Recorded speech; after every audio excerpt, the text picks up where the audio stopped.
నేను ఎప్పుడు మార్కెట్‌కి పోయి ఏమన్నా సరుకులు తెచ్చుకున్నా వాటి రేట్ అయితే అస్సలకి గుర్తుండదు. మరి చాలానే తీసుకొస్తా ఉంటా. ఇప్పుడైతే కిచెన్ స్టార్ట్ చేశాను కదా! వాటికైతే వారానికి ఒక్కసారైనా సరే సరుకులు తీసుకొస్తానే ఉంటాను. చింతపండు అయితే అసలకి మెయిన్ ఉండాల్సింది నా కిచెన్‌లో చింతపండు అనమాట. ఎందుకంటే పులిహోర, చింతపండు పులిహోర, సాంబారు, పప్పు అన్నిటికి చింతపండే కాబట్టి అవసరం. అయితే నేను తీసుకొస్తాను కదా!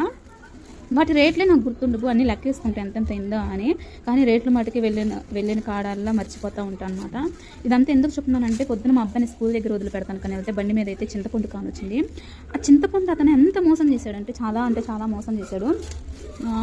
కొట్లో అయితే 350 ఉంది చింతపండు, మా దగ్గర అయితే 250 అని చెప్పేసి ఇచ్చాడు. చూడండి 250 అంట.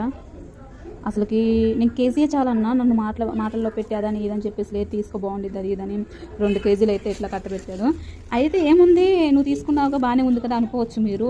కొట్లో ఇవాళ నాకు డౌట్ వచ్చి అడిగి చూస్తే కొట్లో అయితే 200 నిజం కదండి. అసలుకి మోసపోయే వాళ్ళు ఉంటే మోస చేసే వాళ్ళు ఎంతోమంది ఉంటారు. కానీ మనం మోసపోకుండా తెలివిగా పలాంది ఎంత అని కనుక్కోవాలి.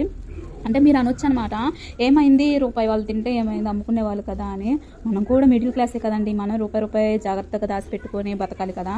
అదైతే ఇదనమాట. ప్రతి ఒక్కళ్ళకి నేను చెప్పేది అయితే ఒకటే, మీరైతే సరుకులు అవన్నీ అయితే గుర్తుపెట్టుకొని ఎంత ఏందని కనుక్కోండి. రోడ్డు మీద వస్తున్నాయి అని చెప్పేసేసి వాళ్ళు చెప్పినంత కొంటే నాలాగైతే మోసపోతారు. నేనైతే 100 రూపాయలు అయితే లాస్ అయ్యాను ఈ రోజైతే. చాలా అంటే చాలా బాధగా ఉంది.